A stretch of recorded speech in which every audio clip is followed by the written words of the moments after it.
Twisted people, it's your girl Chauncey K. Robinson, aka Twisted Woman CKR, and welcome to Movie Autopsy.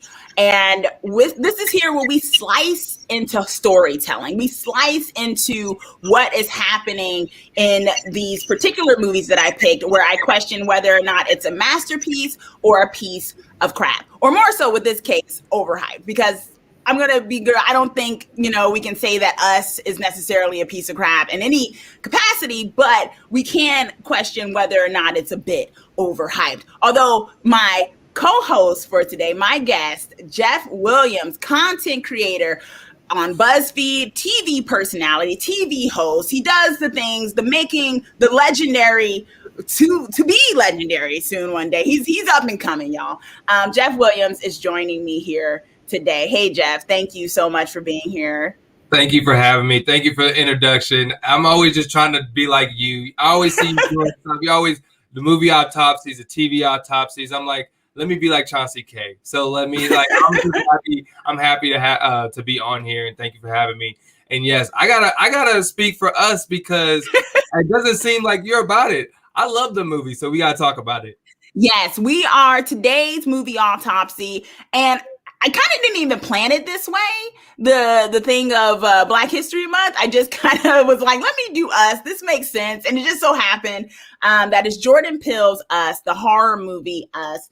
And basically, it is the movie that he wrote and directed. He did double duty on this. And so what we are diving into, if you've seen the other movie Autopsy, and thank you all who are joining us in the live chat, and those of you who will be watching on the replay, you watching this and going through the journey with us is greatly appreciated, is that we're going to be slicing into the movie to question whether or not, I have a question, I have concerns, I have questions and concerns on whether or not this movie is overhyped, whether or not this movie is, if the hype of this movie made it so that it got accolades that maybe it wasn't necessarily deserving of. And so Jeff, on the other hand, thinks, when I first asked Jeff to be on the thing, I was like, did you like Us? And he gave a resounding yes, this movie was dope. And I was like, okay, you got to come on this show because I got questions and concerns. And the way we go through the movie autopsy is we do I have a hypothesis usually with each movie that I slice into, and then we go through what makes a movie, the plot elements, the characters, the form, the messaging, the heart, the themes, the ending, how coherent is this movie? So we go through these things, and at the end of it, we kind of decide whether or not, or I kind of figure out whether or not my hypothesis still stands, or whether my co-host for the program has convinced me otherwise, or given me a certain tidbit to have me question, because I'm a flexible person. I'm a Jersey girl, but I'm not that stubborn. I can be persuaded necessarily. And so with Us, I really want to put it out there that this is not something where, if you've seen my other ones, movie autopsy and things like that, if you've seen my other ones, then you know that there are times when I've watched a movie and I really can't stand it. If you check out Midsummer, if you check out The Shining that I recently did, then I'm kind of like about the movie for a particular reason. And with Us, it's not so visceral. With Us, I feel like there are things that did not follow through with this film, which I'll get into. But I want to preface this by saying, because it's a little bit of a trippy subject, right, Jeff? When we talk about movies that are, predominantly African American, showing people from marginalized communities in a more prominent thing, that I want more of that. Whether it's a horror classic or a mediocre movie, give it all. Like, we should have plenty. It shouldn't be every movie that has a predominantly Black cast has to be some type of mega super hit horror classic for all the ages. That doesn't have to be the case. So that's not what I'm arguing here, that this movie shouldn't have been made or something like that. It's just more so saying, if it's a good enough movie, if it deserves the hype, then we should be able to go through it, and it should be able to stand up to an autopsy, stand up to the slicing of what we do here, so that it's not, so that it earns its title. And when Us first came out, it was such a huge thing, right? It was kind of a new cultural phenomenon. Again, Jordan Peele came off of the high of Get Out, which is a movie I really do love. I really do love Get Out. Did you like Get Out, Jeff? Yeah, I loved it as well. Out of the two, which one did you like better? I like Get Out better, just because I kind of connected more with that film more in a weird way, but like it was more connectable. Like it was more of like things that you go with in everyday lives. Like, oh, you're gonna be around a bunch of white people, so you're gonna feel awkward in situations. So it's more relatable of a film than seeing your doppelganger and having them coming to kill you. Yeah, exactly. Which is a little bit more fantastical, which we'll get into, and how it actually works. And, it came out of Get Out. So, I feel like Jordan Peele had a lot of pressure on him, because you had Get Out, his first movie out, like getting Oscar nominated and things like that. So there was a thing of following up with this movie. And I think that may have been an issue of it. And we can talk about that, on whether or not there was a lot of pressure to make this some type of deep messaging film, and therefore it couldn't just be a fun horror film necessarily. And so maybe that is what, in my opinion, might have tripped it up. And so it came out of a phenomenon. And I felt like when a lot of the critics and things talked about it, it was as though there was no way this movie could not be good. It was kind of, some of the critiques and things that I read was, this is elevated horror. This is beyond the genre. This is colossal achievement. And I was just like, and I went to the theater to see it. I went to the theater back when people could go to theaters, y'all. I went to the theater to see it, and I didn't hate it, but I was like, oh, what? Like, what was everyone talking about? Now, I didn't have that feeling when I saw Get Out, because it was the same kind of accolades. And once I finished Get Out, I was like, yes, I get it. I get why this got it. But with Us, I sat there and I was like, no, I'm not. I don't get it. I don't get why this is getting such a huge thing of being an instant horror classic, as in it's the type of movie you put on your bucket list if you're not going to watch any other movies. And that is just not what I was feeling necessarily. Where did you see Us when you first saw Us, Jeff? So I loved it, and I thought of it as kind of the total opposite on the spectrum of, what do you think about this, or what's the messaging going to be? Because for this, or for the first movie, Get Out, it was more in your face. For this, it's kind of up to your interpretation. What do you think? How do you feel about the movie? There's multiple meanings. So I liked it. And then I especially loved the ending, because it kind of pushed that narrative even more, that no, this is not what you thought. This is a total opposite. And then to see that, wait, what does that mean? And I don't want to jump into too far, but like, does that mean that literally, if you're put in a different situation, you could be just as good as someone else, or literally be the same amount of person? You wouldn't be able to tell. There's like so many different meanings you could take from that. I don't want to jump into like what I took from it too much, but like I really enjoyed it because it was deep, because I had to think about it, because I went there twice to watch it, to really understand what was going on, what were the clues, why were people getting, just like what was going on, why were things happening, and I really enjoyed it. So it impacted you enough so that you saw it a second time just to get it. Yeah. Get more. Wow. Okay. And for me, I love movies that make me think and that take away something for. So like I took away things from Get Out because I could connect to it. For this, it took me a little bit more because I needed to dig deep, kind of figure out what's the meaning they wanted, what is the meaning that I took from it. So I loved it for a totally different reason.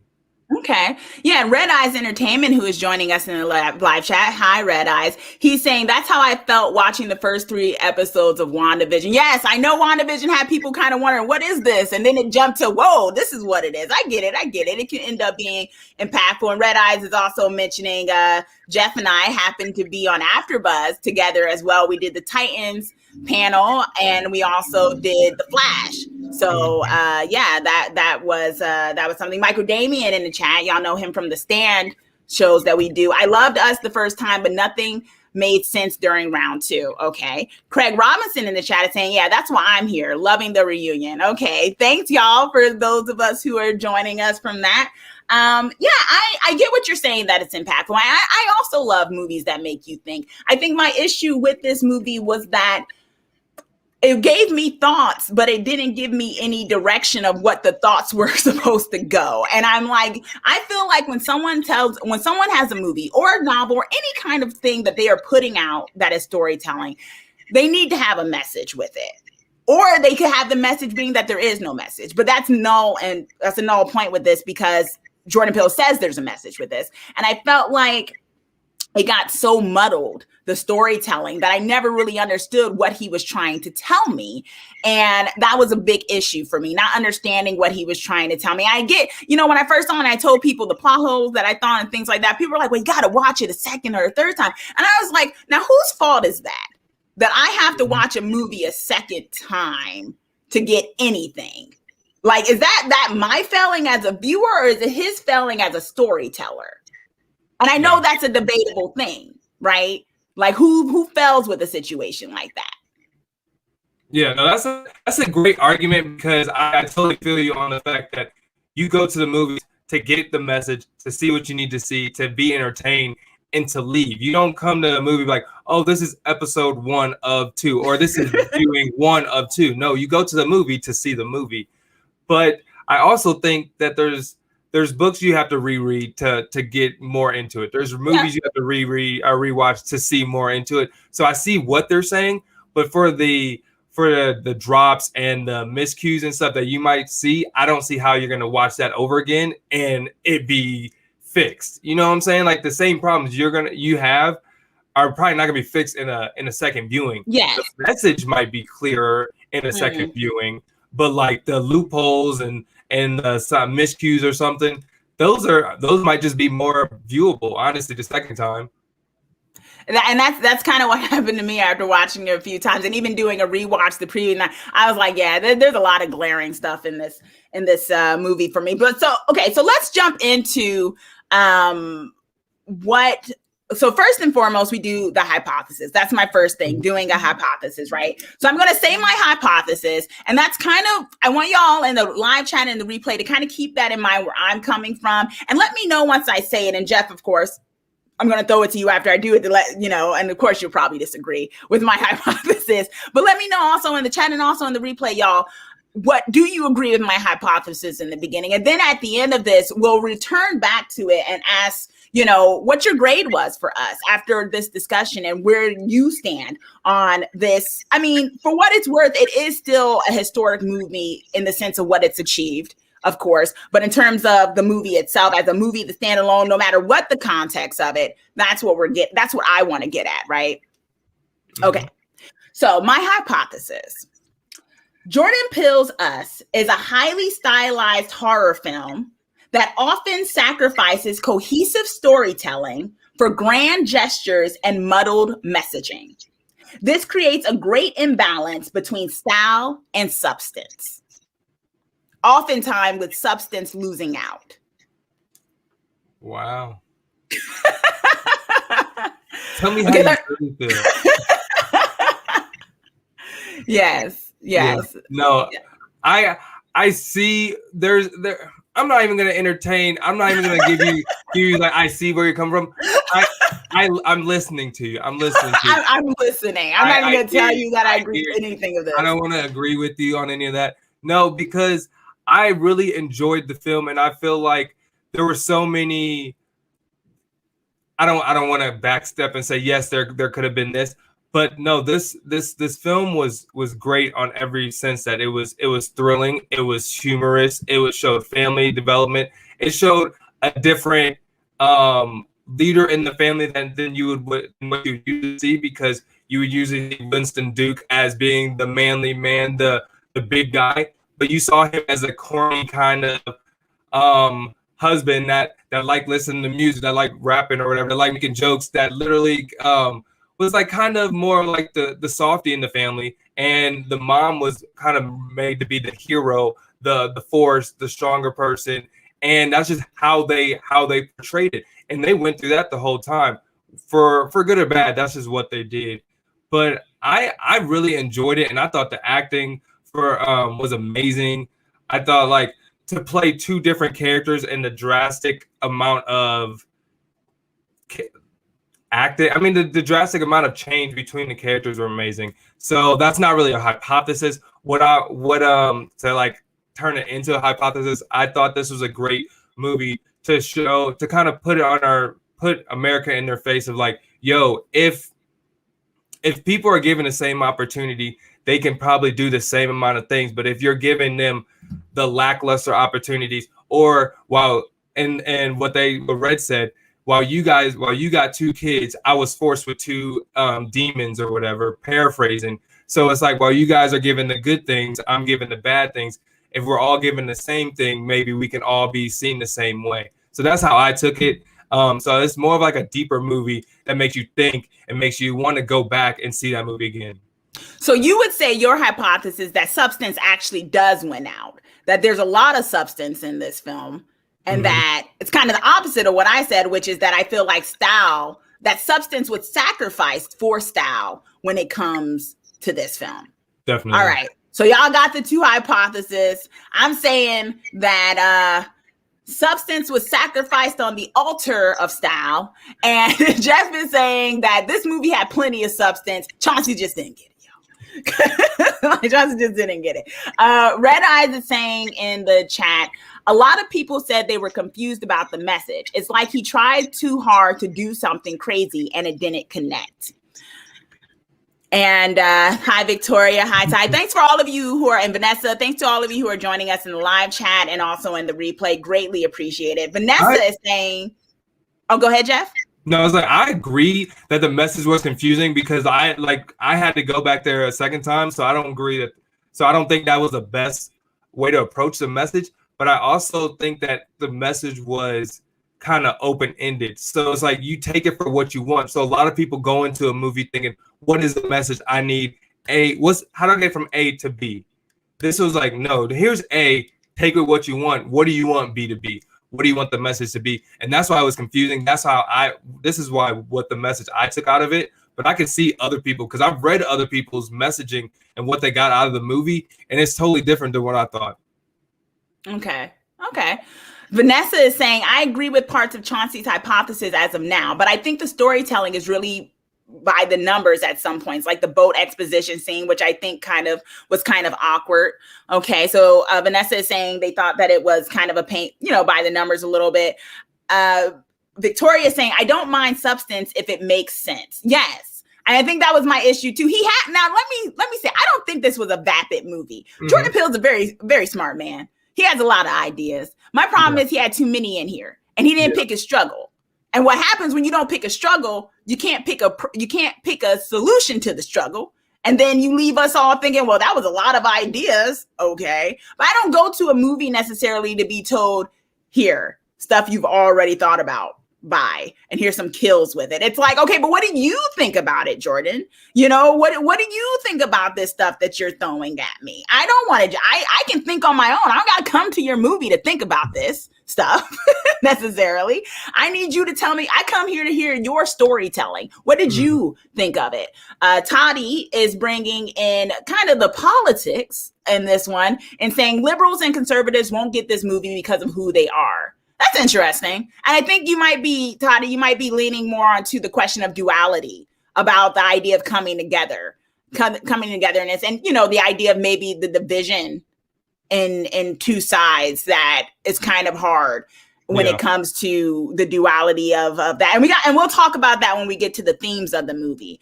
And Toddy is also saying it's an important message that isn't really being told in contemporary movies. Okay.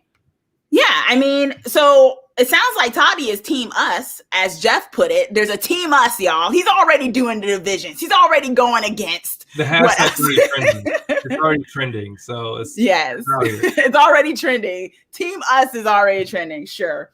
Okay. All right. So let's like I was saying, y'all, we're going to slice into this movie to talk about what works and what does not. Okay. So we have the plot, which is pretty straightforward. You have a family that goes on a summer vacation or a vacation home, because they got a vacation home, y'all. They're a well-to-do family, and they are going to a summer vacation home in Santa Cruz. And so what happens is stuff goes south, basically. Adelaide, it's Adelaide, right? Yeah. I'm saying it right. Yeah. Adelaide has some issues with she has something going on in her background. We get this scene in the beginning of a young girl who meets someone that looks just like her. We don't really see what happens, and then we see that there's some trauma that she has, and eventually, fast forward, they're presented with doppelgangers of themselves that are intent on murdering them. That's kind of the gist of the movie. They're shown with doppelgangers of themselves, and there's a whole bunch of other stuff that happens in it. But I feel like the crux of the plot, if you were trying to tell it to someone, is the idea that people are met with their evil to do doppelgangers. So that's kind of the plot. Now, I think when we talk about the plot, we have to talk about originality, and I do think there's originality with this plot. Mm-hmm. I think we've seen movies that have the whole doppelganger stuff before. I think doing it in this way was maybe a play on other things, because we do know Jordan Peele is a big horror movie fan. So there's always going to be callbacks. You can find it in Get Out too. There's callbacks to movies that he loves. Even in Us, there were a whole bunch of callbacks, like the son was wearing a Jaws shirt, things like that. You can always find a little bit of something else in his movies because he gets inspired by those movies. So I don't have an issue with the plot. I think you and I can both agree that the plot, it was simple enough. I don't think with the plot you need to reinvent the wheel. Every story's been told before. It just depends on how you tell it. Exactly. So we can agree on that. Michael Damien in the chat is saying, I have so many questions about the concept of the tethered. At one point it said they went insane, and they shortly later they organized. How if they are spazzing out and contorting in the tunnels, can they then choose? I think Michael's saying, like, how if they're spazzing out, how can they choose to organize? How does that work? You're great. Thank you, Toddy. But it seems like Toddy is telling me that I'm great, but they seem to be agreeing with Jeff. Exactly. That's what I read too. Yes. Toddy is also saying it's an original concept for sure. So I think we all can agree this is an original kind of concept. I have no issue with the concept. Even in my notes, I was like, the concept, the plot, I got no issues with it. And then I want to kind of slice through the characters a little bit, because I feel like the main things that you and I are going to differ on is going to come from the form of this film, the themes and the messaging. So I don't think we need to spend too much time on the thing of the characters, because you actually make a really good point about the characters, actually, where you say that there's a little bit of a subversion going on with the father of the family. I think in that sense, Jordan Peele doesn't actually do something. I think he does something that is subverted, but also something that's played up on in horror movies in the same time. The thing that he does that's often done in horror movies is the fact that there's a heroine, right? It's usually the woman in horror movies. That's one of the great progressive things I think about horror movies, that it tends to be a woman that is the final girl, that is the one that saves the day, things like that. So that's pretty cool. And he kind of played into that trope of the woman being the one that kind of, for better or worse, depending on who you end up being on the side of in this film, ends up being the one who does great things or, takes the lead.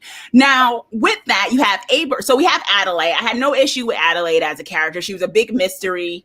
It was kind of something underneath the surface. Fine. With Abraham, the father, I actually really did. One of the great things I loved about this film was the subversion, because I think Jordan Peele was playing on the question of the stereotypical caricature of the brute. Which is like this racist connotation of black men, strong black men, and this idea of being, violent, this idea of being brutish and things like that. And I think what he did with Abraham is he really went to subvert that trope, and I actually really appreciated it. Abraham, at times, is a highlight of the movie. At other times, I think he becomes a burden of the movie because of, and I will get to, I have a thought when it comes to the placement of humor in this film. But I liked Abraham. Do you want to expound a little bit more on the idea of him subverting the black man trope? Yeah, and I agree with you on what you said 100% on how they subverted him and how they kind of went OD on it a little bit and kind of went towards the humor and everything. And I'm gonna start with I actually did that was one of the things that annoyed me about the movie. That was probably one of the only things that annoyed me is because when you like you said, it got to a point where it's like, okay, this is kind of inconvenient. Why are you on the ground with your leg hurt? Like you got hit with a bat. All right, but how long are you crawling and needing your kids to pick you up? On the other token, you stayed with who you are. Like, he never changed who he was. He was the corny, kind of goofy dad from the beginning. Never said he could fight. Wanted to go out there. He's like, I got this. And then he's like, okay, let me regroup myself. Then go out there and like, you know who I am. I'm about to get messed up. But like, he code switched. He code switched real quick. And like, look, I'm from the suburbs. I know when we got to act hard and stuff. Mm-hmm. So it's like, it was funny, and at least he stayed the same way. But like you said, there were some moments where I was like, "Come on, dog! Like you don't have to be. It don't have to be like that damsel in distress." When like it was a little bit overdoing it. But that was probably the only character that I didn't like their storyline or their development. Okay, all right. Yeah, I mean, that's interesting. Funny enough, like that we have that opposite with the character. I literally liked Abraham, but like I said, I felt like he became a burden because I feel like Jordan Peele leaned too much into that hokiness that he had to the point where it wasn't believable. And I want to talk about suspension of disbelief versus creating believability too when we talk about plot holes and the way characters act a little later. But okay, so, and then we had the son, we had Jason, and we had the daughter. And I thought the kids were okay. They were typical teenagers in a horror movie. The son was a little weird. And it seemed like Adelaide has a real connection to her son, maybe because he was kind of weird, like she turned out to be in a way. She seemed a little bit more connected to him than her own daughter. Did you get that feeling in the movie? And do you think there was a reason for that? No, I didn't think there was. I got that feeling, but I didn't think anything of it because in normal families, like one son's closer to the mom, or the daughter's closer to the dad because of whatever. Either maybe the dad loves track because he was really upset when she was like, "Why am I giving it up?" And then the mom, honestly, I kind of got the thing where you said maybe she's kind of weird. You see that your son's kind of weird, so you kind of meet in the middle.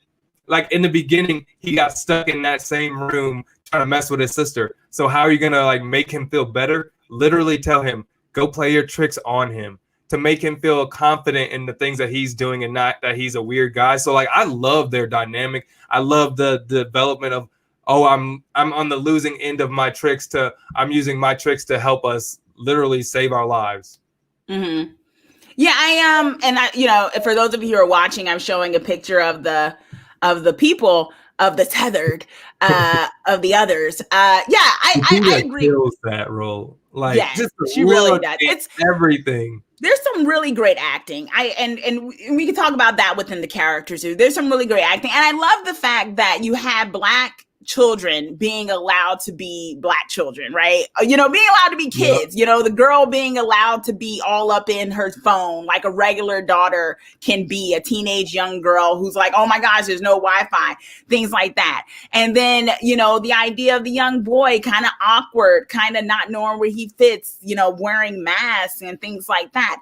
And, Victoria is asking in the chat, yes, let's get to the son. Was he switched as well? I must know. There's a question of that because he seemed just as weird. I don't think he was switched because I think the other boy seemed a little bit more feral than Jason was. But they very much, there's that part, like I said, we got to get to some plot points because I had no idea how he was able to make him back up into the fire like that. And it's like, how is he control? Why can't no one else control? What's going on here? Is he special like his mom? It just came out of nowhere, out of Deus Ex Machina or whatever they call it. I didn't take it as the young, or I didn't take it as the son in real life, not the tethered son, was controlling the tethered one. I literally thought he knew it was a trap, so they were kind of doing the same thing. So they were kind of semi-controlling each other. But why would the son then cancel? Why would the son sacrifice himself and go into the fire? No, he knew that because he just wanted to sacrifice. So he and I'm saying the tethered one knew what he was doing, so he's gonna back up and help his mom catch the regular one. So you know what I'm saying? So I'm saying the tethered also knows that they're connected, and they're like, okay, we're connected, so we're gonna go kind of back up. And he knew it was a trap, but he kind of just went into the trap because he was kind of tethered. And I think that's the fact that, like, you know, they know, the tethered know that what they do, their opposites kind of have to do, or in a sense, that's what they've done in the past. They do the same thing. So this might have been the tethered kind of taking control rather than the normal person taking control. In that scene, that's the only way I can see it making sense, because literally they won in that situation. We knew that little kid was a monster, so he was going to do whatever it needed to be to get to win, to have his mom be successful. Half his face was literally not on fire. What would you call it? Scarred from the fire. Scarred and everything. So like, I feel like with showing us that, and then also like him like smiling, I felt like he consciously backed up into the fire. There was no like, this is a trap. Like, the trap was him to walk into the fire and everything else. And that's where I have to push back on you a little bit, because it seemed like you had to make a whole explanation for what wasn't there. Okay, I'm gonna say that wasn't explained. Jordan Peele didn't do a good job of all of a sudden they both can do each other's steps. It came out of nowhere. The fact that they do each other, that they do the same thing, because why wasn't that happening with anyone else when they all reached above? Why did it seem like it was only happening? And we'll get to that. Okay, we'll get to that when we talk about plot holes on my part, because I think there's plot holes here. And we'll talk about that. Right now, we're focusing on the characters, and I think we both agree the characters are solid. I like the white family. They were very funny. And that's not like a derogatory comment, white family. They were funny. They were the epitome of the materialistic bunch. Toddy Fan in the chat is saying the tethered are the proletariat overthrowing the chains of bourgeois oppression. Well, darn, Toddy. Like that's pretty deep. You reading Lenin? Toddy, the Russian Revolution going on, Toddy. I ain't mad at you. I can see that, but I'm going to keep that in mind, because when we get to themes and stuff, and I want to read some Jordan Peele quotes for people of what he said it was. And since you say that, we got to talk about the ending. Then we got to talk about some of the things that happened, because if the tethered are the proletariat, aka the ones we should be, rooting for, then why are they shown in such an evil light, right? Why do we then are made to root for Adelaide with that, to my opinion, cheap twist?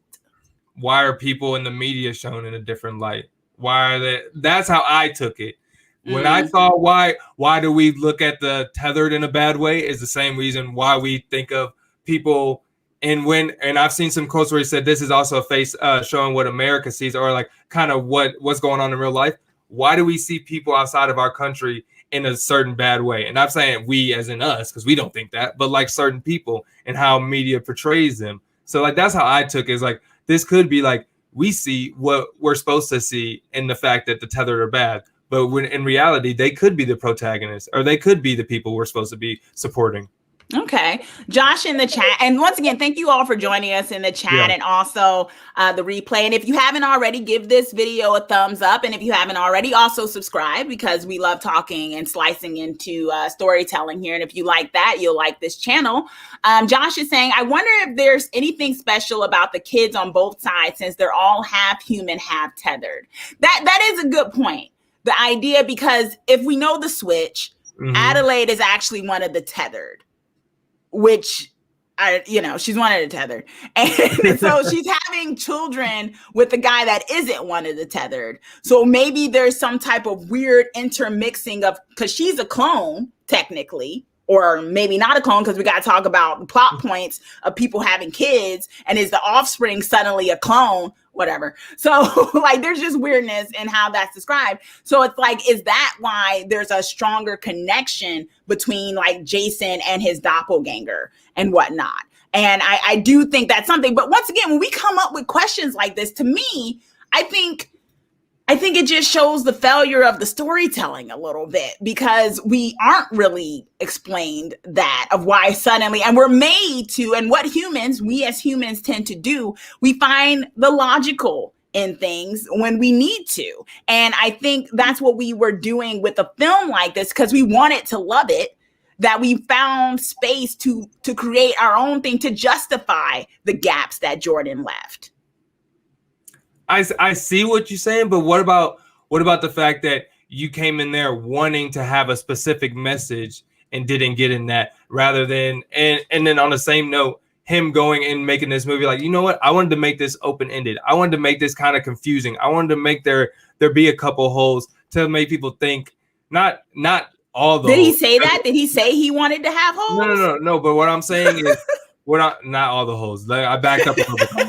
No, what I'm saying is like with the message being not as strong and not as in your face as some people would like and everything. That's kind of I feel like people, like a director could make those choices. Like, I want this to be open ended, and I don't want to jump to a whole different movie. But the one with Samuel L. Jackson that just came out, that was another open ended film. Which one's that? The Little Things. Not Samuel you mean Denzel Washington? I didn't like that movie either. I didn't like that movie either.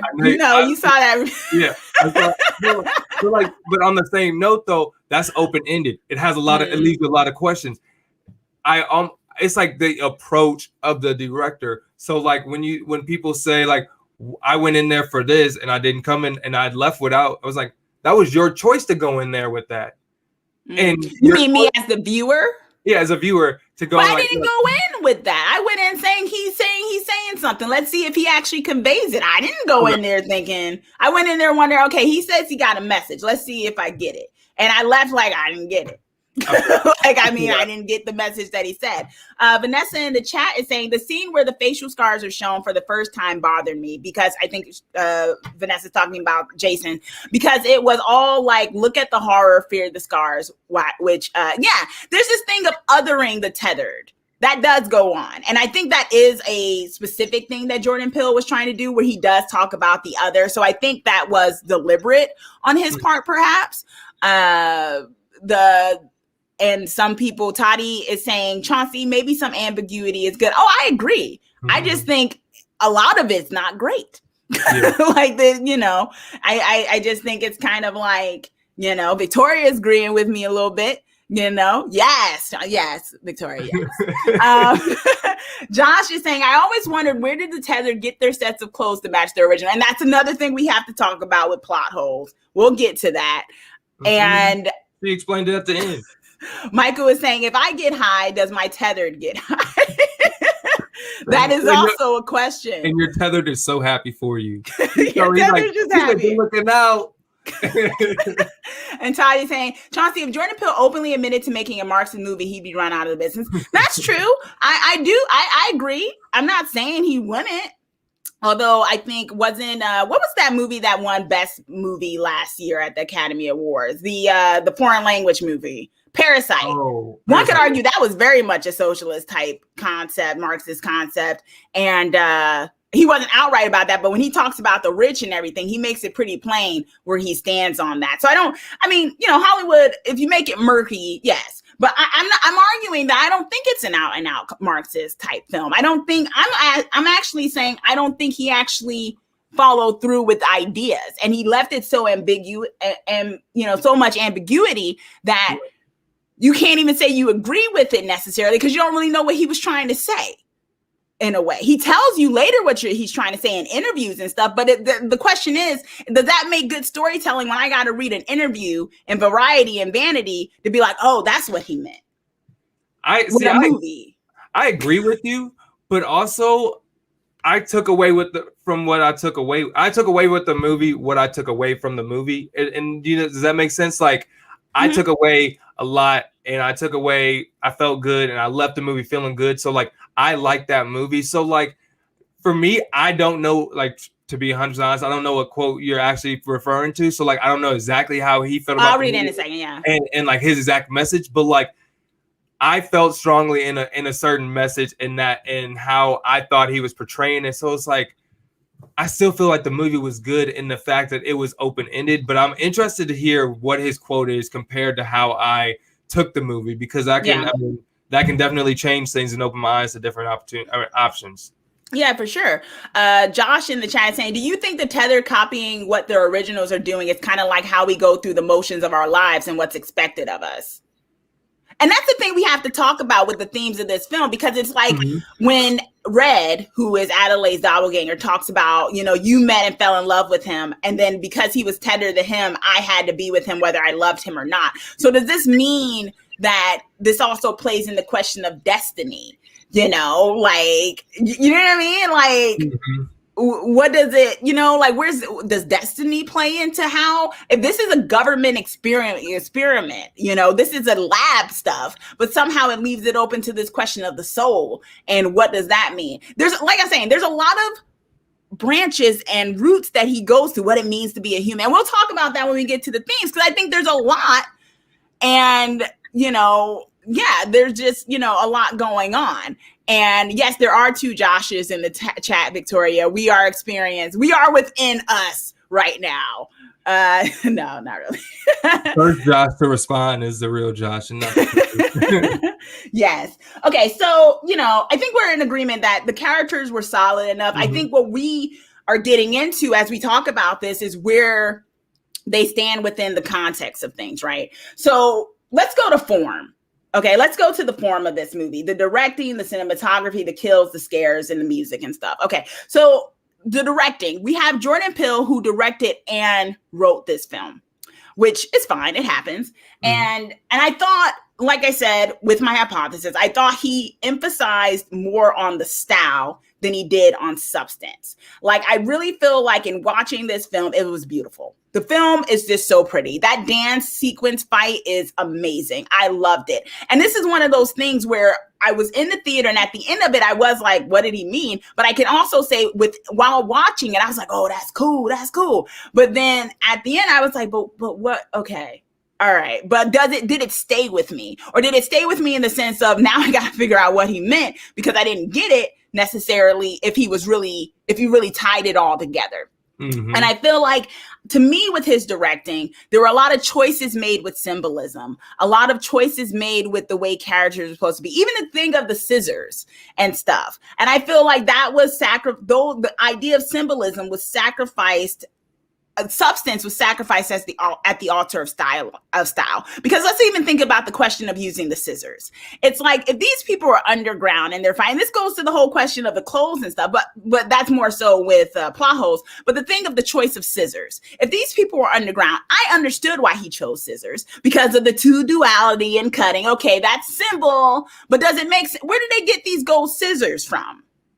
Look, if these people are underground doing all this and they can't even function, they got time to get really great. And those are some nice scissors. They got time to get really great golden scissors. Yes, because at the end of the movie, when she's explaining it, she's like, look, we planned this. This was not just an overnight thing. Like, we planned the clothing, we planned the execution, we planned all of this. So they planned the look, the scissors. It was all symbolism because of that reason, because it was planned. So like, it was planned, yes, because of the thing, but where they get the scissors from? No one made a notice that where they get the money from? Because there was more some of the tethered already probably went up to the land and was like, we're gonna kill people and get the supplies and then come back. Because it's not like the first tethered was the little daughter. The second tethered was the guy that was like the little scarecrow looking dude. We thought that was the first person that was ready, or like what I'm saying is there had to have been a tethered up there to go get the supplies. But like, if they said it was planned, so that was like their quick explanation of, this is how we got the clothes, this is how we got the scissors, and this is why it looks that way. I didn't really think too much into it of like why, because they just said they were planned it. So you don't think it was first thought on Jordan? Let's do meta here. You don't think it was first thought on Jordan's thing? It would be really cool if they got killed with scissors to represent the duality of humanity. And then the explanation was given later of how they got it. Definitely. And to me, that's my argument of he chose the symbol before he made it make sense in the story. I agree with you, but I think he made it make sense enough in the story, in the fact that said, we planned this. So for a symbol, if they believe in that symbol, it makes sense that they're using that symbol. Like as the characters, as like the person in there. So the tethered, they believe so much in this. So that's why we're going to get the red. That's why we're going to get the scissors. So it's not like the director chose it. It's almost like the characters chose this because it's a symbol to the character rather than it's a symbol to the director. Does that make sense? Okay. I don't really agree with you. Let us know in the chat in the replay, y'all, because I honestly thought he thought scissors. I thought Peele thought scissors would be really cool because that's symbolism. And I think I get what you're saying is that he made it so the characters would also choose that too. But if these characters are kind of off their rocker and stuff, wouldn't they be taking the first kind of weapons they could get? Yes and no, because they're off their rocker in a sense, but she's not off her rocker. She sounds like she might be, but like they planned this. She planned this. She's a normal person. Technically, she's just kind of remembering words, but she led this whole coalition, if you want to call it, of the tethered people. And like she planned it. So like she knows what the outside world looks like, and she can kind of plan it to an extent. So I was never kind of confused by them because she said, yes, at first we were crazy. We were kind of tethered. We didn't know what was going on. And then we grew from that. We learned and then we planned. So like it was a quick way of saying that they grew.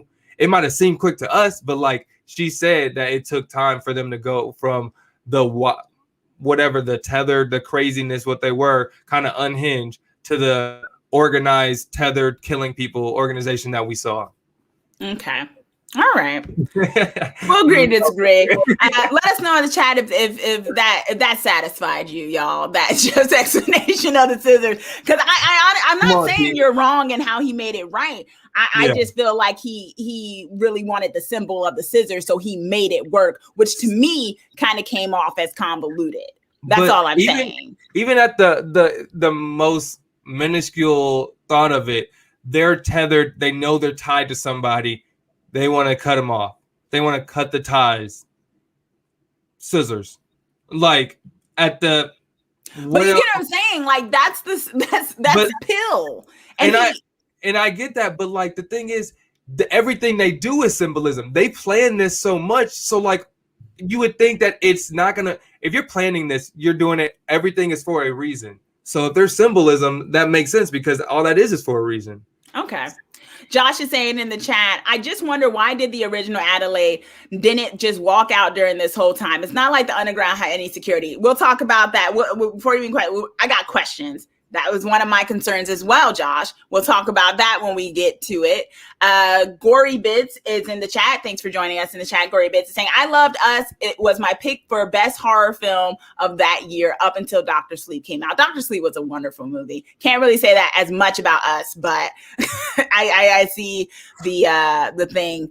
And Victoria is saying it should have been more personal to non-tethered Adelaide because she planned it, which is, once again, I feel that's why I'm saying I feel like the scissors was very much Peele inserting what the author wanted more than what the story dictates. Because when you write a story, you also kind of have to listen to your story. You know, as someone who writes, it's like I listen to the story, I listen to what makes sense for the character. I can try to push it, but if I do and it's against what really flows, it can feel convoluted. And you know, as Toddy is saying in the chat, we'll call it a draw between me and Jeff on the scissors point, but I still got questions with the scissors. Okay, so you know, that was my thing about the style. I felt like the scares were good enough. It took about 45 minutes, I think, before things really started popping off. The first act was a little bit long, but that was fine because it had to build into that. And you know, the cinematography was very pretty. The kills were solid. I got Purge vibes from it. You know, with Get Out and this, he does not shy away from gory type kills. He does the graphic kills, which I appreciate because it's so visceral and it's not, you know, done off screen necessarily. So that was okay. Now, my other issue was the music. Now, I love the music. Okay. I know you're shocked. Like I loved 5 on it, sure, whatever. And maybe you have an explanation of what that meant, or if he just felt like remixing that song. But there was this song that happens throughout of ba, ba, ba, ba, right? Y'all know that. I'm not a singer. But that happened. What was it? It was called Anthem, whatever. It was called Anthem. No, I'm not doing it again. It was an anthem, right? And it sounded epic, y'all. I'm listening to it and I'm like, yo, this is epic. This is like, this really builds the scene. And this is one of those things, again, where you're looking at it, and while you're within the midst of it, you're like, this is cool. But then afterwards, you're like, but what was it? What was that? It was epic and it was empty. That music was epic and it was empty. You know why? It was a made up language. It was made to sound like Latin because Latin sounds epic in movies, but it meant nothing. And I've got proof because I've got a highlight from the composer who explains that the whole point of that was that there was a decision with that song to make it gibberish. US composer Michael Abels, on working with Jordan Peele, writing quote unquote nonsense lyrics and the film's musical Easter eggs. And he explains that that the song wasn't supposed to make any sense. He says the reason the lyrics are nonsense has everything to do with us, which is we want to communicate the message that there's a group of people who are organizing, but we don't want the audience to understand their purpose. Once again, playing on the mystery and ambiguity for whatever sake, I'm not sure, for the sake of mystery, whatever. Yeah. And so he explains in this, and you guys can, it's in slate.com if you want to, check it out yourself, where he explains that basically the music doesn't mean anything. It sounded really great. And I want an anthem, as he calls it, to be kind of an evil march of nothingness, right? So, and this is my thing when I talk about, and I use this for Midsummer a little bit, where they make the puddle murky to make you think it's an ocean. So you can't see the bottom, right? And this is one of those moments of style over substance, because it's like, oh, that sounds really epic. It means nothing. So what kind of choice is that? Well, there's a couple things. You guys shouted out. I was just about to shout this one out. I saw that. You come with the research. Because I also got a quote, but I definitely don't have the name, don't have the link up. I am not about to tell you who it's by. But it was about the music too, because I wanted to see what people thought about the music. I thought there was a double meaning to it got 5 on it and everything. But what I heard, and what I don't know if it was a different interview or whatever, Jordan Peele was like, it's literally a North Cal movie. What's something in that time that's some North Cal hip hop or whatever. So that's kind of what that movie, that song came from. And then there's a underneath beat where it's if you extend it, it can kind of be creepy. So I think he kind of used it for those two reasons. I didn't even know about the them kind of make it into gibberish, but I kind of want to bounce, kind of get more information from you, because you said that there was no substance to it, and which part, because I need to. Because I remember when they're dancing and they're dancing / fighting in the into the movie, and I think that song is being played as well in that. But that's all anticipation to being killed and fighting and thriller. So there was substance in that fighting scene. Is there a specific? Oh yeah, for sure. No, I'm not saying about the fighting scene. The fighting scene was their duality and this dance of life between them. That was the style of the scene. I'm talking about the music itself and the choice to make it nothing. The music composer literally says, what I chose was vowels that people say, and I made sure that when the vowels came together, they didn't actually have a word to them. It was choice that it was not going to be, that it wasn't going to make any kind of sense. And yes, it leaves this open of, once again, does what you've been doing, right? Where this whole thing, well, that clearly meant they were talking about the tethered and what they really meant and things like that. And once again, it leaves space for us, because he didn't make a choice, for us to fill in the blanks for him with his story. See that, and that's my thing. That explanation sounds like a high class way of saying I did some work to make this original song sound like a horror film. You know what I'm saying? To make. Well, I'm not talking about 5 on it. I'm talking about that anthem that came out throughout the boop bop boop bop. I know. I thought that was literally part of the beat of how it transitions from the normal part to a little horror version of it got 5 on it. I just assumed that was part of it. But even if it's not, I still think it's I agree with you. Why don't you just say, yes, we made this theme music, or horror film to like sound epic. The sound to make it more epic. And like they made it like a high class explanation to make it think harder, and it didn't need to be. In my opinion. No, I agree with you. Funny, we're agreeing in some parts, but like there are parts where it's just like, why are you going so deep to try to make this sound like it's a Latin song from the Greek god choruses, and it's just boop, boop, boop, it's just vowels. It worked stylistically, it worked. But this is what my argument isn't that the style didn't work. Sure, it made it epic. The thing is, it didn't mean anything, and that's my issue with some of his symbolism, that it doesn't go anywhere. There's so much symbolism in this movie. There's so many things going on in this movie, and it all leads to the dead end of figure it out yourself, viewers. Yeah. And I don't care for that when I'm supposed to be sitting there listening to your story as the storyteller. I think that's the crux of my argument with this. Ra in the chat, hey, thanks for joining us in chat. Ra is saying, so the song being nonsense is meant to explain the movie. That's what he said. He was like, it's supposed to explain that. I'm telling y'all, I got quotes that just sound confusing, even when Jordan Peele is trying to explain what this thing is about. And I'm like, he had so many ideas, and he didn't sort it out. He didn't untether the ideas to come to a cohesive kind of thing. Horror historian, thanks for joining us in the chat. Horror historian saying, hearing the explanation to the song, it almost makes me think of the tethered imitating language. Yeah, Adelaine is the only one that can actually speak normal. All the others kind of do they don't know how to speak. Yeah. I don't think they have language. So maybe that could be some thing of it. Toddy is saying music should appeal to our emotions first and foremost.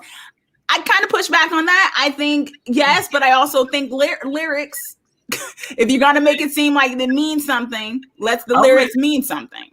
See, that's where I'm on Toddy's side with that, because when you said it didn't really mean anything, like I remember physically last night when I rewatched it, just again, I still had those like goosebumps when there was like those moments when the music was playing, and then there was like even scenes like this, and she's just talking and the noise is going, everything. I had goosebumps because like the sound's going, everything, the acting's great, the whole theater, it's a thriller. That's literally what it is. Yeah, and then it just added. It wasn't supposed to be on its own. It wasn't supposed to be, to me, it wasn't supposed to be a symbol. It was supposed to be an addition to what the whole video was, the whole movie, the whole scene was, and it delivered for me. So what I'm saying, I never put too much into that song and never thought it was supposed to be symbolized. I thought it was supposed to be literally an addition to garnering emotion, and it worked for me. It made it epic. I'll give it that. But to me, that's style. That's not substance. Yeah. That's style. Which this movie has in buttloads. It has so much style.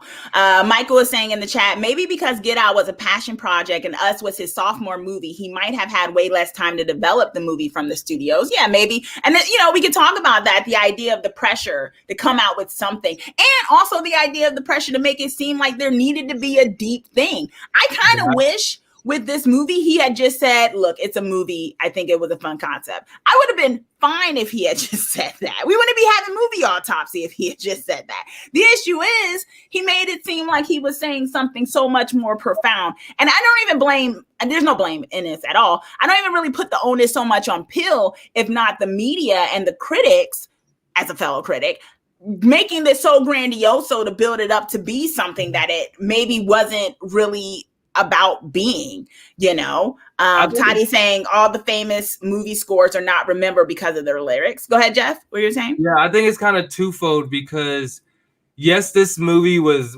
hyped up to be the best thing since sliced bread, but he also portrayed it as such, and also people around him did, and kind of getting not to agree too much with you, but like it was like I could see where it was like, yo, you did great on your first film, so do whatever you want on this film, and then we're going to put it out. There was no, like, critiques or no man. Like, it was all yes men behind him, because it's like, these are my eyes, and, like, this is my vision. And there could have been, like, yo, how about you just change this to kind of fill those holes that you saw, that you found, and kind of, like, make there more connections, because I can kind of see there were definitely holes.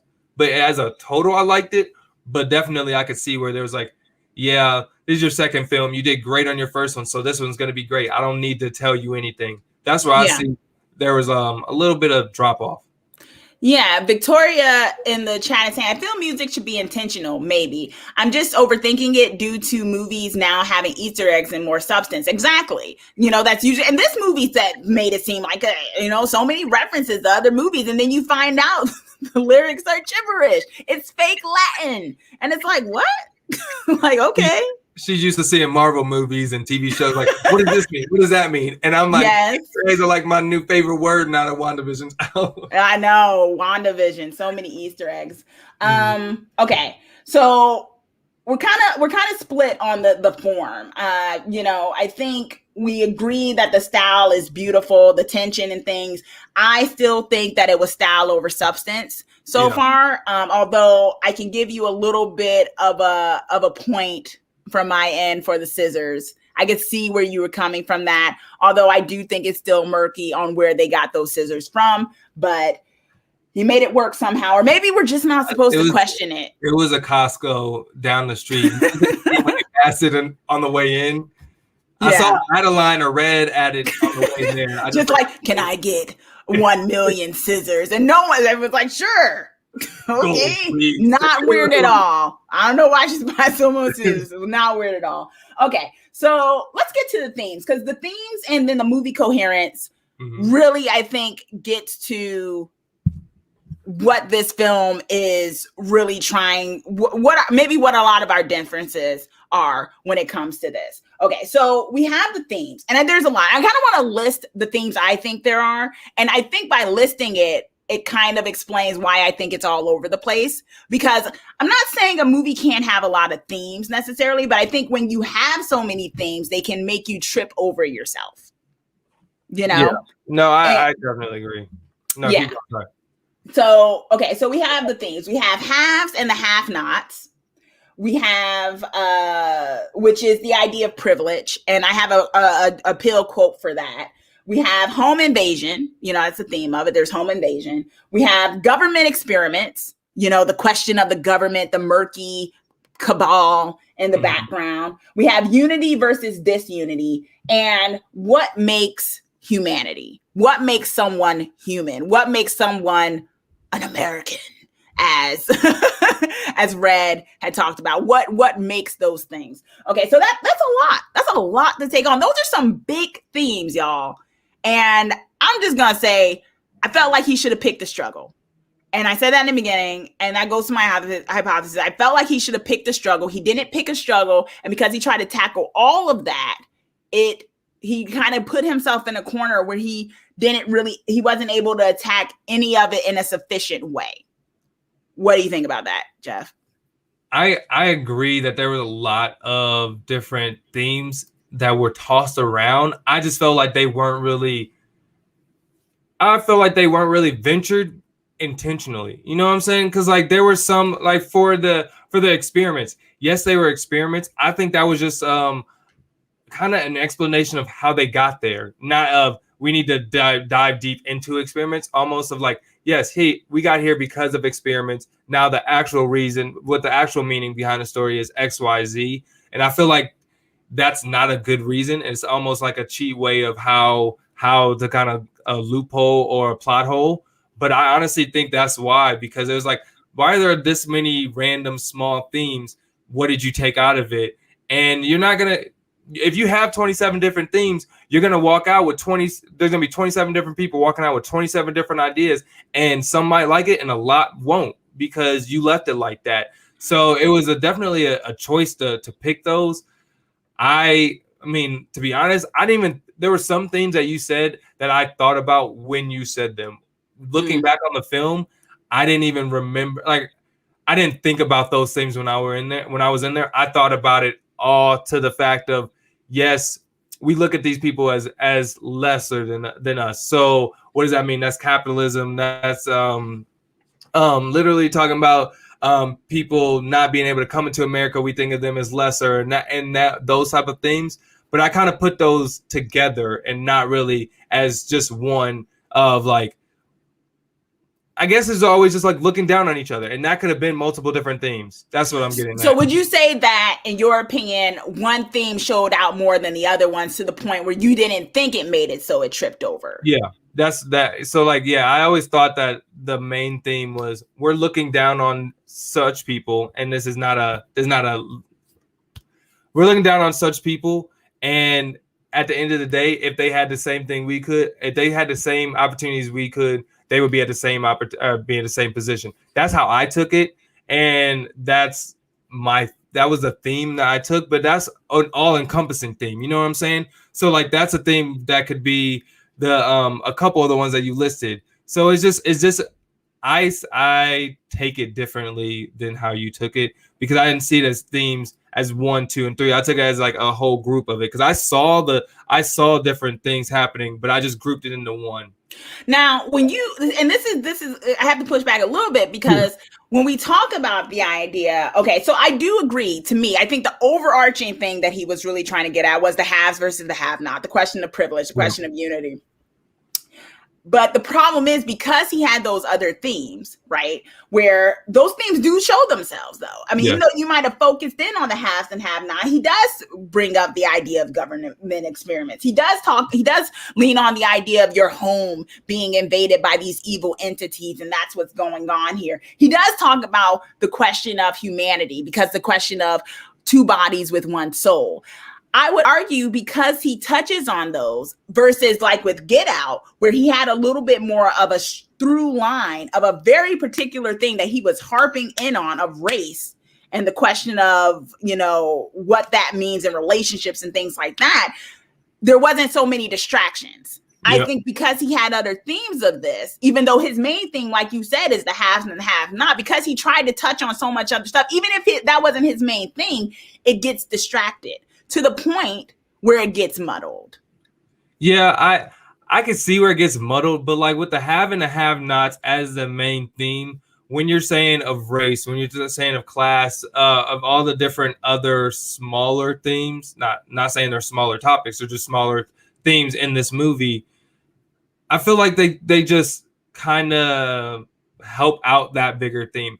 But when you're talking about the government like spying and doing experiments on them, that's where you win on that conversation. I really don't see the need for that, and it kind of distracts from the movie, because they drop that line and they kind of elaborate on it a little bit, but it's like, yes, I see that means you were there, but like, what does that mean? Because that's a big topic for you to drop, and for you not to explore it, that's kind of lackluster. You know what I'm saying? Mm-hmm. So like, I agree with you on that.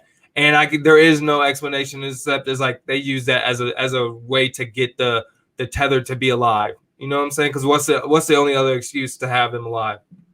Yeah, and I think that's the question with it too, because it's just this idea of, I see the theme of the have and have not, but he tries to throw in so much other stuff, and it's like, well, the thing is, to me, it would have been one thing if he was able to connect it. Maybe there's some question, once again, filling in the blanks for him, saying, well, the government is what creates the inequality of classes. Yes, capitalism. They created the tethered, and they left the tethered to fend for themselves, just like the government leaves, people in poverty to fend for themselves. And, and I'm like, but why didn't he explain that? Why didn't he have that show through in his thing? And this is what I mean when I'm like, you got so many themes, you got to do the work as a storyteller to connect them in a through line.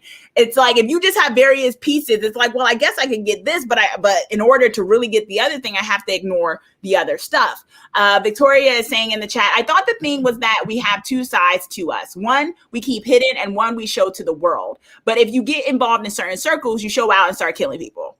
Wait, I think there's some truth to that. Hey, you could be right. It's so ambiguous. I never took that approach. Like I'm hearing that all in our conversation in the chat and everything. I never took the approaches. There's two types of person, as in like, there's people you are in front and people you are and not in front of people. Like, I know that's a thing. I know code switching thing and like just changing how you act. But I never took that thought or theme from that movie. Like, I always took it as two totally different people. And the fact that they looked the same, I thought it was a meaning as we all look the same, not physically. I am that same person. You know what I'm saying? Like we all look the same as people. We all look the same, but some of us are treated differently as others. Okay. So I never took it as we're literally the same person, but I just act different. And that's how some people are taking it. And I never took it that way. So I always, and like to that point, I always love that about films, that you could kind of you could have a different meaning and people could take what they want from the film. Yeah, no, I get you. Yeah, we have a lot of people, saying nurture versus nature, the question of two sides. Victoria saying she missed a good amount of that because she was eating on some bomb vegan tenders at the time. We got, there was a lot going on because you probably missed some of it, right? It was like, man, you blink and you miss, and there was a theme that you didn't get because there's a lot of themes in this movie. You see that theme? Yeah, you see that theme? What was that theme? Oh, that was about the proletariat. There, that was about that. Okay, so we have this thing of unity and division and stuff like that, and then there's even a question of religion and faith that's in there, right?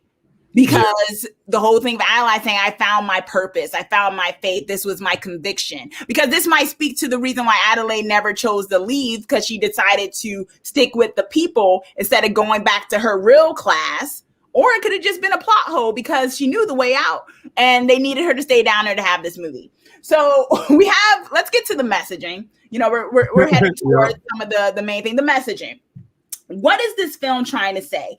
And I think this leads to what we were talking about the film, about the themes. A lot of ideas that don't follow through to me. And I want to, at this point, read the Jordan Peele quote that I said I was going to give you all, which is kind of one of his just when he says, Jordan Peele says one of the central themes, because there are more than one. He says one of the central themes because he admits by just saying that there's plenty in us, is that we can do a good job collectively of ignoring the ramifications of privilege. I think it's the idea that what we feel like we deserve comes, at the expense of someone else's freedom or joy. The biggest disservice we can do as a faction with a collective privilege like the United States is to presume that we deserve it, and that it isn't luck that has us born where we're born.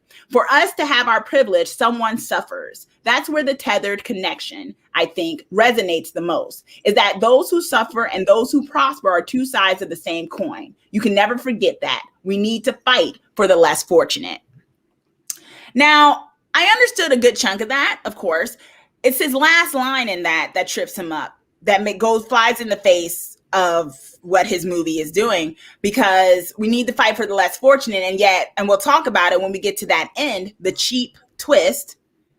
The person that should have been vindicated was killed. Mm-hmm. And it's like, we need to fight for the less fortunate.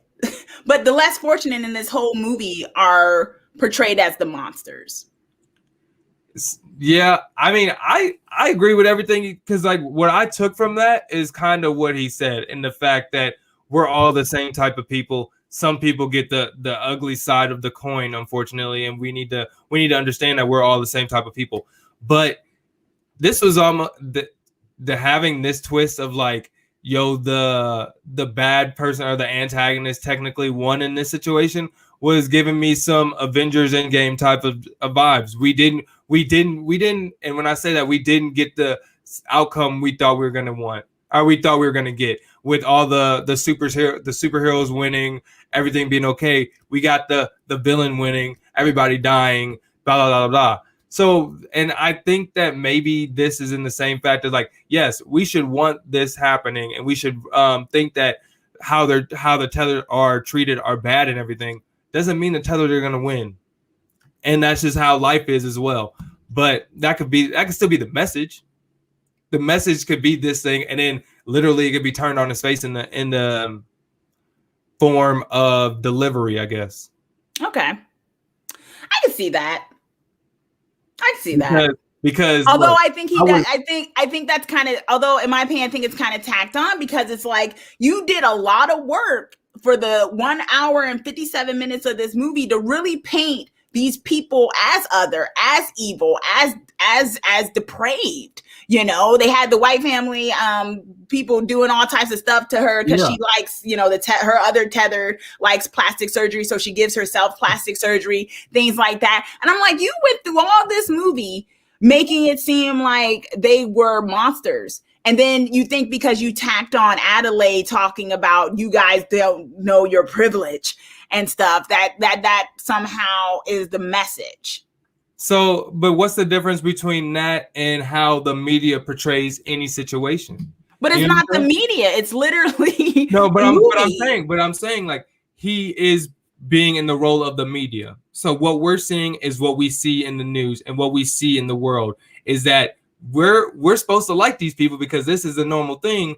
But what you see over there, that's bad. So don't like that until you realize, oh wait, they're just the same as us. And then it kind of just flips it on his head. I mean, if you think about it that way, like literally he's just saying, yes, all this is what you guys think is what's good and everything. But actually, it's not what's right. You don't like that? You know, it's not that I don't like it. I just think it's murky. I think we had to do loops. I think we had to jump through plot holes of fire to get to what he's claiming this was all about. Yeah, there was definitely loopholes, but like with that big of a twist, it was planned at the beginning. So like everything that led up to it was kind of like it made sense, you know. And like maybe some of it wasn't really loopholes because like it was intended with that twist at the end. Don't get me wrong, there were definitely loopholes and stuff that we talked about that I can't even fight for. but like it definitely, once you look back on it, like, oh, she wasn't that person the whole time. Okay, you can kind of see why she made some of the choices she made or why the themes were what they were. You know, others are commenting in the chat. And once again, thank you all for joining the chat and those who are watching the replay. Josh is saying, in a way, it's like our society. If you want to move up in the world, someone has to be underneath you. So literally underneath you, because we have tunnels of people who are just left to fend for themselves because the government just decided to leave them and not nuke it like the government normally does stuff, because that's a plot hole. But we have things like that going on. So, I mean, yeah, I think that's his main message. That's what he tried to say. But once again, I think it gets muddled because he has a lot of other stuff going on there. And we'll talk about that with the end, with that twist, you know, which I think was a twist for twist's sake, to be honest. I think it kind of goes against his theme in a way, and just other things that go on. And people are in the chat are asking about the holding hands across America. This is also something that's connected to one of his themes. And that is the Hands Across America, which happened in the 1980s, the late 1980s, which was around the Reagan era, which is a very controversial time, depending on which side of the political spectrum you go on, because you may believe that it was a time where Reagan was all about trickle-down economics. He was all about this idea that the poor just don't know what they're doing, things like that. And Hands Across America was organized as a way to fight against poverty. Ultimately, it underperformed. It didn't do as well as it was supposed to do. I think they wanted to raise $200 million. It was supposed to be $10 for every person that's on the line. And there were big gaps, things like that. There wasn't a lot of people who, or the amount that they thought they were going to get. And they even had like cows and stuff to help with the and live. I'm showing a picture of what it was in the 1980s. And basically Reagan actually eventually, at first he wasn't going to be part of Hands in America, but then he chose to do it, which they said made it bipartisan, which was nice. But even though earlier than that, Reagan was on record saying that the reason why people are poor is because they don't know the resources that are available to them. Reagan, oh my gosh. Yep. And so what you have, one could argue, and you know, this is a central theme part in, you know, was it a central part in Peele's movie, this Hands Across America? Because this is what the tethered are, you know, because I guess that was the last thing that Adelaide had seen, or real Adelaide had seen on TV was the Hands Across America, this idea of standing up for the people and things like that. So that's what she has them do, cut everybody down and then stand across America, which kind of shows how they're kind of off still, but they were well enough to organize. I don't have a problem with that, but I just think that was also thrown in for like, get it. We're talking about poverty. We're talking about America, US, us. And it's just like one of those other things where it's just like, man, there's a lot going on here and it feels a little contrived. I liked it. It was creepy. It, once again, style over the substance of it, but that's what, the whole thing of holding hands was about. But the question was, in actual reality, Hands Across America only raised like, I think $15 million when they had aimed for $200 million. So it wasn't that big of a success at all. Yeah.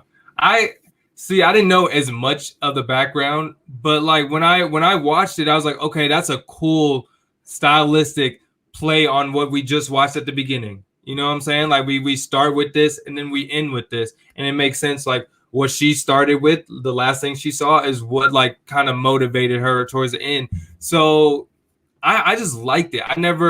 For me, it never took me out of the movie. And if anything, I was like, that's a cool thing that they did to kind of tie in from the beginning to the end. And I know it was more stylistic, but for me, it didn't take anything away from the content, if that makes sense. No, I get that. I mean, it's the whole question of, once again, style over substance in the sense. Yeah. It's kind of one of those things where I felt like it was a wink at the audience who knew about it. And I don't mind winks at the audience. I just feel like, I don't know. I feel like maybe he was trying to say just like that didn't really do anything to go against poverty. Them coming up doesn't do anything to join unity, something like that. But once again, I'm filling in the blanks for his own storytelling.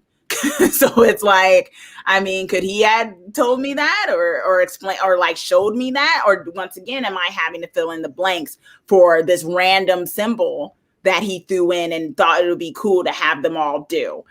Which is kind of what I feel that was. So I think overall, when we get to the movie coherence, that's the big things. And you already said that you can't necessarily defend a lot of this with some of the movie coherence, is that there are a lot of plot holes. And this gets to my point of power of universe building and the question of suspension of disbelief versus not creating believability with storytelling. Now, I know there is a thing of suspension of disbelief. I know I don't need to question why dragons are flying up in the air or why someone has magical power shooting. That's suspension of disbelief. I haven't seen that maybe in my real life, but I can believe that this person has created a universe where this happens. That to me is suspension of disbelief. Suspending whatever I know as my reality to go into this storyteller's reality, right? Now, to me, the question wasn't that with Peele, because some people's argument was, well, of course there's not real tethered, but you just have to suspend disbelief that there are tethered. I'm like, I don't have a problem with the fact that there are tethered. My problem is that he didn't create enough believability because he left a lot of holes here in his universe building. As Josh said in earlier in the chat, was how did they all get the same clothes? There were a lot of them were wearing similar clothes. How did they keep getting clothes? We're told that the generations kept having babies after the government up and left. So you're meaning to tell me that the government just allowed these people to keep populating under the ground with no supervision whatsoever? That's one. Isn't really explained well enough to me. Now, I can get the idea of they clone people, but they didn't realize that when you clone someone, you're not really giving them a whole soul because you can't clone the soul. Okay, we're getting kind of spiritual with it, but I'll go with you on this, Pill. I'll go with you on this. And that we're all connected. But then the question is, why are the tethered, the ones underneath, so disinformed? They're so just more ratchet and things like that than their upper half. If they're sharing a soul, why would it mean that some are opposites than others necessarily? And in some cases, some were opposites and some were just extreme versions of the other, right? Yeah. You have those things happening. But I mean, I think there was a lot of there in terms of his universe building. The clothes wasn't really explained. Who's creating clothes? You had a big argument for the scissors. So I'll give you that. Sure. The movements You know, why? I feel like that was style over substance. I feel like he made it so that they would be doing something that was just, I feel the connection to do. Let's all go on a ride. We're all going on a ride, but it's not a real ride here. That's stylistic, because that don't make no sense when all of them get up there. Because if that's the case, if you about to stab me, why don't I move back? You know what I mean? Because we're connected, right? Why is it that the tethering of movement only seems to work when they're underground and not when they're above ground? Okay. And then the question of destiny. Yes, the original people were clones, but when they started having offspring, are they somehow connected to the offspring up top? How is that a thing? Somehow they're born with the same soul as the up top. So does that mean the tethered are no longer just clones? It's this idea that now it's a whole other side of the human race. Yeah. The science isn't there. Yeah. So like, we got an exposition dump from Adelaide, or the real Adelaide, when she was on the thing. That was an exposition dump. Just let me tell you everything of why this is happening. Now let's fight. What? Dog, you know, I done sat with you, Pill, for an hour. You gotta do me better than this, dog, because stuff is not being explained. Yeah, and he definitely tried to explain everything in that like expedition. You know what I mean? The dump of just like all the words that she said, and like that's how when you said where the clothes came on, it was literally in that same sentence where with the scissors, because she's like, we planned this, and then on that same scene you see there's on all those beds or whatever, the bunk beds, there was clothing put it on there, and then the scissors, so everybody had that same uniform and everything. So that was just the planned part of it. But yeah, there were creepy pitfalls and everything. But like I felt like at every step there was not too much confusion for me, and not really second guessing. Like I see where the questions are for this, but it never took me out of the film. You know what I'm saying? Like when you say, like, they said they experimented on them. So if you experiment on somebody and they turn crazy, to me, that just makes sense, because that just means a failed experiment. And then when they say the government, they failed experiment and then left us, that means they have no idea that these kids are coming and what will happen to the kids, and if they'll literally be what turns out to be the total opposite of what the normal people are. So I can believe that the government left them and that they don't look for them, because that's what they said. And like, what's the point of, it's a failed experiment, we're going to leave it for what it is and kind of just let it dive underneath there. If it was more government based, then I would think, okay, the government's not going to do it. But literally they were like, yes, that's why they're here. They kind of moved past the point. And it never really got really government-y too much for me to think that was a big enough plot hole to take me out of the movie. Okay, we're gonna have to disagree on that, because it did take me out of the movie. Yeah, I mean, no, that for sure. Because I was like, if you're gonna do an exposition dump like this, don't have her explain stuff that's gonna just make it more confusing. Don't do that. Just say, hey, there's a lot of us clones. We don't know where we came from. We just know. You could have left it like that. You're vague on everything else. Leave it like that. We came down here. We seem to be. She somehow knows that the government was doing experiments. Who told her that? I don't know. Maybe the first generation of tethered. You don't know where she gets this information from. And then she says, I believe, after it fell, they just left us here on our own. To me, I think that's hard to agree, because of the fact that, then in Jordan Peele's universe, is it the question that the government is that? We know there's CIA and things like that. You're meaning to tell me no one checked in for all this time to see that their failed experiment died off? It's like no one checked in, and that's not even the biggest issue I have. It's the universe building of, you did this whole stylistic thing of them having the same thing going on upstairs, and then somehow when they all get upstairs, that stylistic moving no longer is a thing. Suddenly, I don't control you, although upstairs we all controlled what you did down here. But once you went upstairs, no longer did my moves control you, until Jason, the son, did it.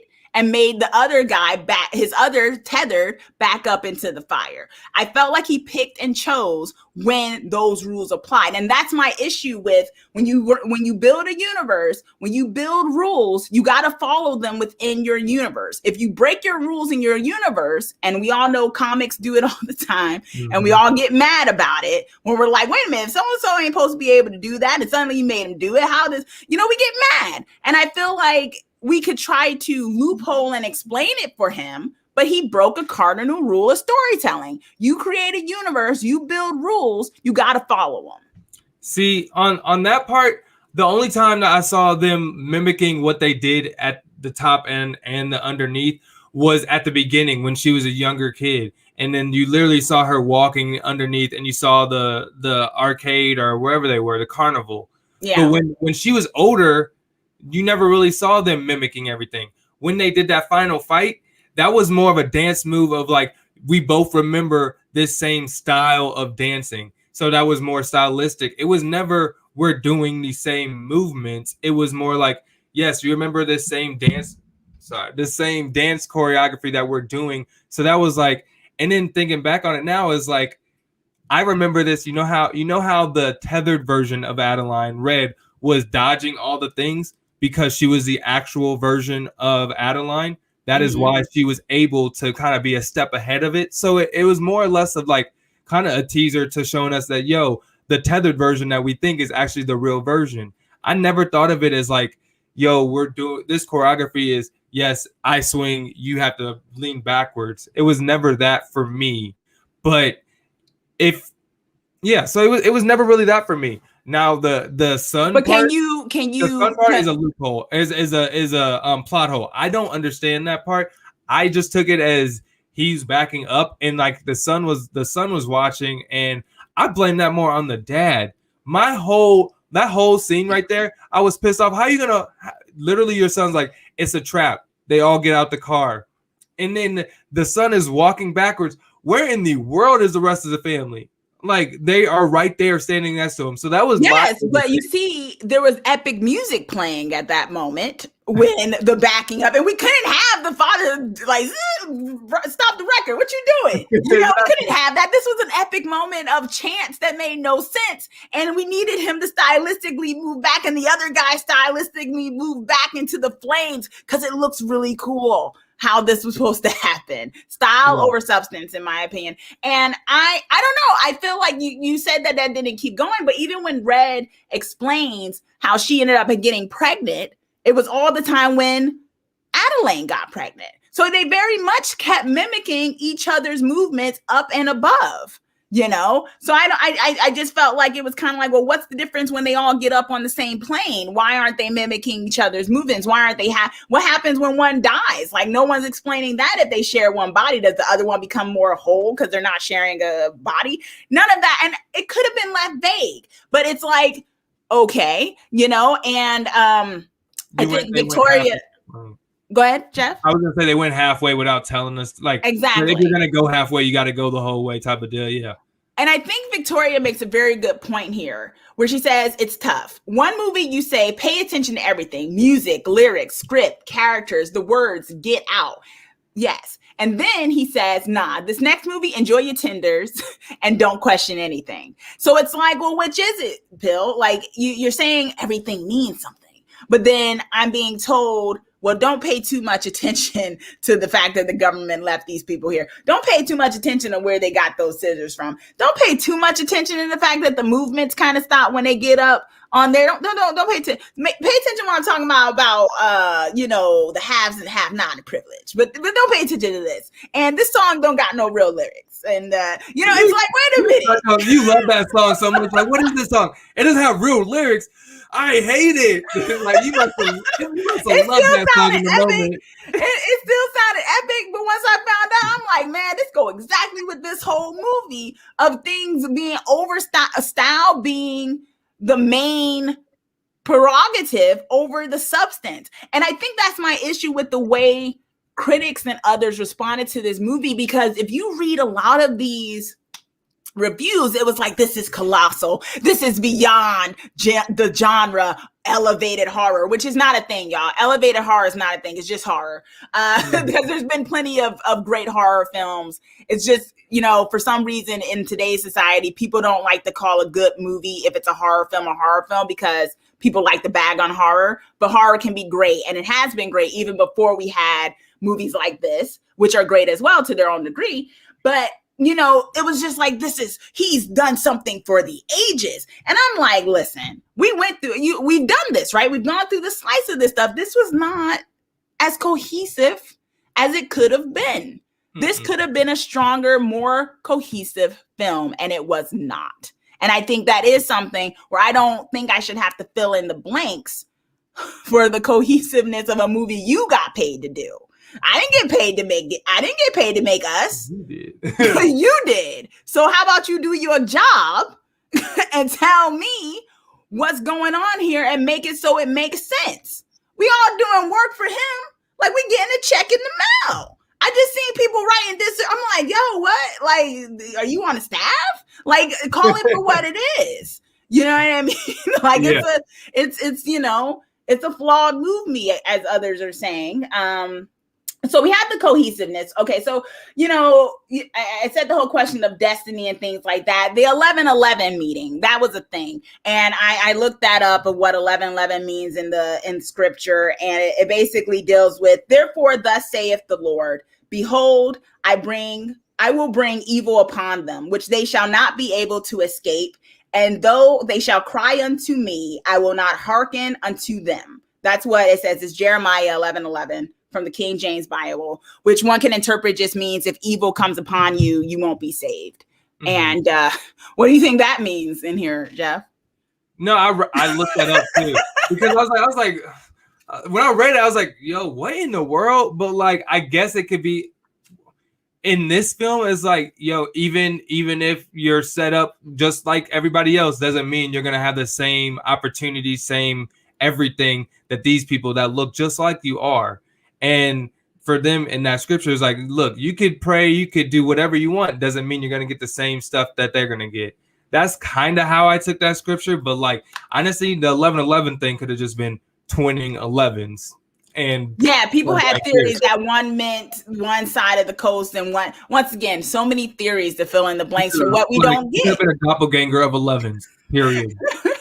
Everybody got 11:11. You know what I'm saying? Like 11. A repeat of numbers. Is it like he's appealing to evangelicals with that, as Toddy is saying in the thing. Okay, so we're at the point of the ending. I think the ending was cheap. I think the twist, I saw it coming, and I feel like he had to do it, but I also feel like it kind of flew in the face of everything we were getting. But I'm going to say, you kind of convinced me a little bit with saying, you know, the idea that depending on where you grew up and things like that, you could have, it just shows that anybody can switch or something like that, depending on where they go. I still thought it was cheap. I thought it was a cheap twist. What do you think of the ending? I thought it could have been played up more. I felt like there were a lot of, maybe because we analyze it and we've seen it multiple times, but I felt like there were a lot of big clues that told you like, oh, there could have been a chance where it might not be her. You know what I'm saying? Like, and then to see that she wasn't talking for the first 5 years, that's the biggest clue out of any of it. So like from the jump, you don't think it's her. So it kind of took away from it. I feel like if you just thought it was her the whole time, you didn't hear anything about the talking, you thought everything was fine, and they just switched bodies. And like, whoa, so literally they could have been totally fine if they had the opportunity we had. Cool. But like, I felt like there were some times where like, you added some stuff that kind of took away from the switch at the end. But I thought it was dope because it shows you literally, like I've been saying, and like how I took it is that you put someone in a different situation and you might get the same outcome or something better. But if you take someone out of that situation, you could they could be struggling. They could have the same things that you deal with. So like the kids, the husband, and you could love it, but it might be a struggle for that person. And they might be forced to have it, which in this terms, they were forced to have it. Okay. No, I agree with you. I still thought it was cheap. I just like it was like, and it was kind of like I felt like the signals could have been either way if you were paying attention. Once again, this is one of the times when the movie changes to you got to pay attention to everything. That's where, because aside from other times when it tells you not to, where you had to pay attention, like you said, the thing of her not talking. But like someone else, was saying that it could have been an idea that there was a very traumatic experience. And even when Red, who's the real Adelaide, explains to her, I always thought, how could it have been had you taken me with you that day? And at first we think it's when she meets her doppelganger that she just ran and didn't take her with her. But Adelaide, the real Adelaide, is saying, you left me down here. We both could have went back up to the surface, and how different things would have been had we both just left together.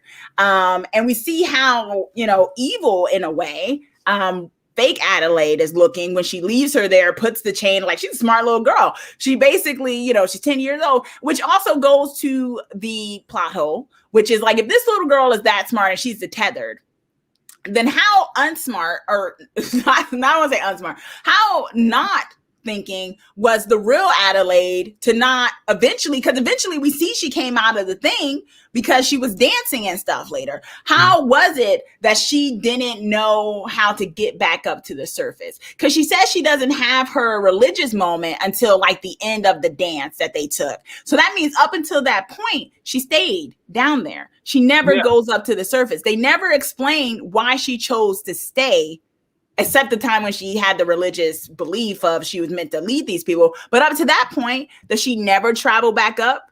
I mean, when she was like chained down there at the beginning. But for how long? Because she was dancing. But like also, if you're chained down there and there's people, I'm sure her parents aren't going to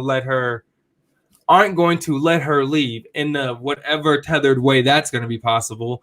But like, I just assumed if one's up there and her parents are down there, she can't leave. Like you're in the tethered, like she's a 9-year-old kid that's in a place that you don't know where you're at. Plus she was dragged. She doesn't know where she was at. She was dragged, but a little girl could be curious enough to find a way out, just like her tethered did. Yeah. Her tethered knew to go upstairs. And the government left them there. And nobody was guarding the doors. Tethered's educations are on different levels though, because if you think about it, the tethered for the little kid, he like half his face was gone and like he couldn't really talk. But like the older daughter, she was way more educated and like knew fighting. I mean, like it just seemed like their education were just different levels. So like I kind of see where the 9-year-old was at because their ages were different levels. But like also that's just another plot hole is why the parents were like kind of just like not making noise. But in the same sense, the white family, the tethered version of them, we never really understood their education level. They just never talked. They just killed. Well, Adeline was the only one that could talk because she knew language. But like we knew that the husband kind of was a little bit slow because all he goes like he was just making noises. Yeah. Everybody else, they just seemed like they were killing and they seemed like they knew what they were doing. They just didn't say words. You know what I'm saying? Like you could still tell that there was like comprehension. The husband was just a big guy that was a big brute guy that liked to hit things and that screamed. Okay. And I guess they were speaking their language because they were yelling at each other from one boat to the all land. Know how to, they communicated somehow. Maybe not the way we communicate. That was funny. That was the song. That was how they communicated. Horror historian is saying, to be fair, she did create an entire army to fight against the top side. Yes, I do think Adelaide, the real Adelaide, was actually quite smart. And that's why I wondered why she never thought, before she had that religious awakening to think that she's supposed to lead them, to explore how she could get upstairs somehow. Because, I just don't think, and I know Toddy is asking what if she didn't want to leave, but I think up to a certain point she did, which is why she wanted to organize them to take over the top side. So I don't know. I feel like it was twist for twist's sake. And because I know that Peele loves Kubrick's The Shining, which is another movie. If you all have checked out my other movie, Topsy, which I think is also one that suffers from style over substance when it comes to it. So I'm not necessarily surprised that this one kind of held a lot of those same drawbacks, in my opinion. Okay. So we've reached the end of the autopsy. We got to the ending. So Jeff, I had a hypothesis in the beginning of this, and I'll read it again for you all, for those who might have missed it. I said, Jordan Peele's Us is a highly stylized horror film that often sacrifices cohesive storytelling for grand gestures and muddled messaging. This creates a great imbalance between style and substance. Now, I'm going to say, I still agree with my hypothesis. I'm going to say that maybe there was a bit more substance in there, and maybe all the substance wasn't necessarily sacrificed. But I think for the most part, most of it, I feel like he still made style his prerogative. And I don't think it's a bad movie. I just don't think it's some type of instant horror classic that it has been built up to be. And it has a lot of flaws in it. And it wasn't as cohesive of a movie as it could have been had he really kind of thought about it a bit more. What are your thoughts? And let us know in the chat and also the replay what your thoughts are on my hypothesis now that we've gone through the autopsy, y'all. So what do you think, Jeff? No, I definitely think you have a lot of great points. I think he used his the style, the looks, and everything to kind of push his message, and literally the narrative to push his message. And for that, he kind of fell into some potholes and fell into some things where he was like, I'm going to use this theme that kind of works for my overarching theme, but that ended up distracting some people. So, you know what I'm saying? I feel like he used tropes to benefit his overarching theme, but ended up having people fall over those tropes and kind of be stuck in those and not be able to watch the movie for what he intended it to be. Okay. So it's a little bit backing away from my original statement of he had his message and people can take what they want, to he had his message and he tried to deliver his message, but he used tropes and he used themes without actually fully developing them just to get his overarching theme. So it's a little bit backing away from my first movement my first thought, because you definitely had some great points, and there was definitely a lot of plot holes in there. Okay, so when you came into this talk, what was your grade for the movie? And now that you've had this talk, what's your grade for it? Has it changed? Yeah, so I would probably say it was like an A-, just because I was bothered. My only big annoyance was the husband and how overly how they made him over the top or whatever. But now talking about it, kind of diving deep and more into it, I would have to go a little bit down and say it's a B, just because there are some themes that are too big to just drop on in addition to your overarching theme that you need to delve into. And if you don't, then it turns up to be a plot hole. So I would have to go down to a B. Okay. Yeah, I think I had a C for this movie. I'll make it C+ now for the scissors. Hey, for the scissors. Look, the scissors. As soon as she said we planned this and they put the scissors and clothes on that sheet, I was like, all right, I'm good. They planned it. They planned it. She planned it. They got the scissors somewhere, Amazon. I don't know. And she use the scissors to cut their clothing, and they're all red. It's fine. It's not like they chose different colors. Someone know how to sew down there, I guess. I have no idea. Toddy Fan is saying, really enjoyed the debate. You both made excellent points. Thank you, Toddy Fan. Michael is saying in the chat, this was a great debate and a really fun thriller. Vanessa is saying, I spent the entire stream agreeing with both of you somehow, even when you disagreed. This was great. Thank you all. And Horror Historian saying, the scissors are the MVP of this movie. Yes. Back. And Michael is giving the grade of a solid B with A+ talent and budget. Tati, of course, the proletariat, A- for the proletariat. Yes. Yeah, thank you all for joining us for this slicing into Jordan Peele's Us. It's been such a great journey here, and thank you so much, Jeff, for joining me on this. Jeff, you can catch he's a content creator on BuzzFeed and other aspects. You can catch his 60-second WandaVision reviews, which are really cool. And also he is a TV personality, a TV host. He has other things that he's hosting. And, you know, we've done AfterBuzz together, AfterBuzz TV. And, you know, maybe you might be doing some Titans later on. That'd be pretty cool. And yeah, this was just a great thing. And, you know, for those of you who watched, and I know people coming in and out and things like that, thank you so much. Please let us know in the replay what your final thoughts are about the film, whether you came into this film thinking one way and left the other, and what your overall grade for the film is. Be sure to give this video a like if you haven't already. And also be sure to subscribe, because I love slicing into storytelling, and I love all of you helping me do that. And thank you so much for joining us today. And once again, keep it creepy out there, y'all. Talk to you later.